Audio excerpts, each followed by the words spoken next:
Issue 42.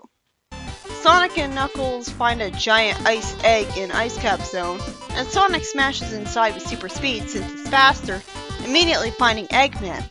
He presses the button and says that if Sonic and Knuckles move, they'll be burnt to a crisp. And then that happens right away because they have to breathe and blink. No, of course not. And Knuckles sarcastically says Merry Christmas to him. That reminds me, Archie Sonic never really had that many Christmas stories aside from the pointless Christmas Carol parody. Sonic's glove is burnt, and Knuckles for some reason says it was a mistake to partner up with him when he would have gotten into the same situation without him, and he blames him for bringing Eggman to his island, when the only thing Sonic's responsible for is not killing him in the Death Egg so that when he'd crash on Angel Island he wouldn't be a problem to Knuckles. So I guess he's right. Eggman talks about how he's built inter-zone technology to make gateways between zones. Does he mean interdimensional portals? Or just portals to other regions of the planet? It's so inconsistent with what it means by zone in this comic. Eggman says he can use this technology to teleport armies of badniks to outnumber a place, and even though Sonic and Knuckles are in a trap where they'll be burned if they move, they're perfectly fine from moving to drill through the ground and escape it. Sonic tells Knuckles to let the escaping Eggman go, stupidly, and instead get animals through the gateway back to Mobius before it'd be too late. Skewed priorities much? They'd be safer on Angel Island. Leave them there and go tie up Eggman. Why would he need to be there for them to go through the portal? The story ends with Tails briefly worrying that the snow falling into Planet Eggman's to turn the region into Ice Cap Zone, which shows the kind of paranoia that people in general would realistically have living in a world with Eggman in it. You'd think it happened way more often and caused mass hysteria. Considering there literally was a plan with a weather machine to make everything cold and Archie, it makes sense that Tails would assume this would happen. In the next story, Knuckles is sitting in a marketing consultant office of the Marx Brothers' carnival, and he naturally complains that he doesn't need an office because he just wants money from them. Why are they all wasting time with this? Later, after the Marxo brothers boringly plot against Knuckles, one of them is called up and told Knuckles is leaving the region. Why do they care? Oh, I guess because they want to keep Knuckles from attacking the launch base zone or guarding the emeralds, but they're immediately giving the game away by trying to go after him. And then the incompetent Marxo brother reveals that Eggman is the one funding Carnival Night, and he's fired for a year for that. I assume there will be no consequences from this and he'll be with them forever. Knuckles is called an idiot. I feel like the whole story arc before this was pointless because he found out they were on Eggman's side extremely quickly, and the Eggmobile they're in transforms to have shooters and giant hands. The story ends with Knuckles being knocked out. In the next story, after Eggman has an amusing nightmare about happily dancing in flower fields, being loved by animals, he calls some of his robots ugly when he made them, so that's his fault. He eats an egg, saying that he makes the eggs inhumanely, which makes sense for a villain, and he introduces to the audience his electronic battery hen. A badnik that's flying says that Eggman demands live bait, and Porker gets kidnapped. The same badnik's order to the robots is met with them being genre savvy, as they know that Sonic always reduces them to scrap metal, and Sonic defeats them in Scrap Brain Zone right afterwards, and says to Porker that he saved his bacon again, always having to rub it in his friends' faces when he has to save them. It makes sense he'd be annoyed if they require saving though.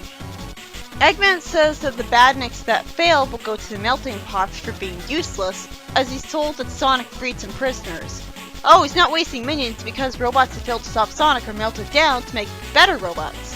Hopefully they mean robots, not badniks, or else innocent animal people will be thrown into the lava as well. I guess the robot praising the compassion of Eggman while falling to his death is being sarcastic. The story ends with Eggman at least doing something interesting in a day in the life of Robotnik, as it's revealed that he reads teen romance stories. So good, it kind of accomplished what it was meant to.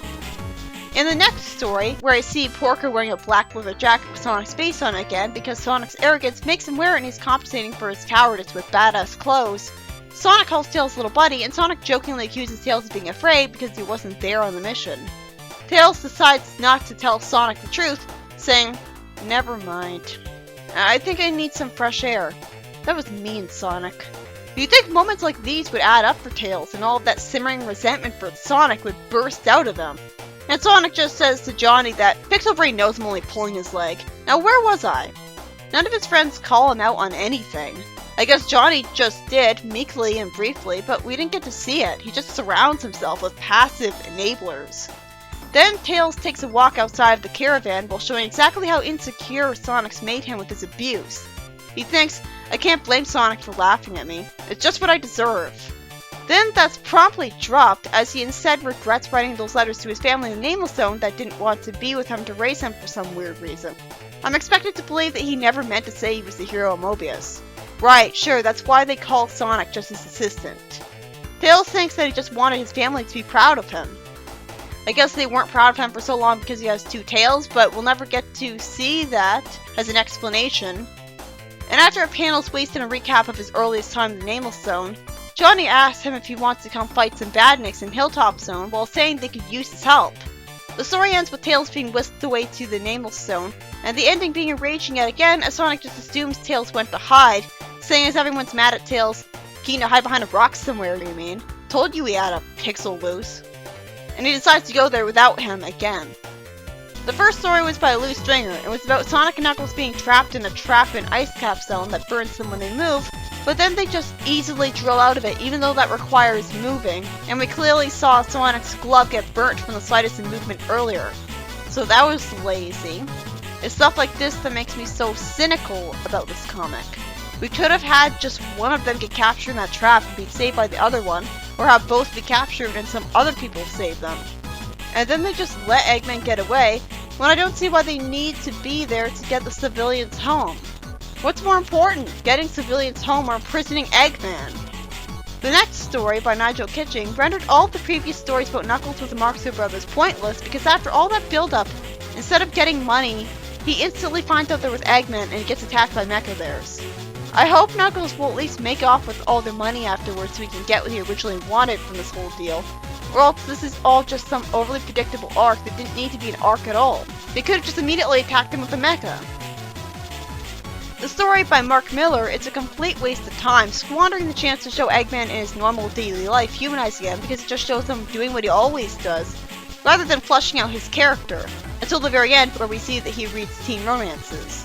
This wasn't needed. This kind of story would be better suited to a villain that has room for being humanized better than that we know less about, like the evil twins in Archie. And the final story, by Nigel Kitching, is simply about Tails showing how insecure Sonic's made him from his constant dismissal, only to immediately derail itself as Tails once again angsts about the people in the Nameless Zone going down for help, and we're reminded of his venture. And the story ends with Tails being considered to be hiding from a mission like a coward by his friends again. From the minute I saw Tails saying Sonic was mean and feeling bad about himself, I saw the potential that the story could have had, and it was immediately squandered. This comic would be pretty well suited to having Tails argue and fight with Sonic a lot because he has every reason to resent him. They could have a whole story arc about how he's getting resentful, but something tells me that only Archie bothered to do that.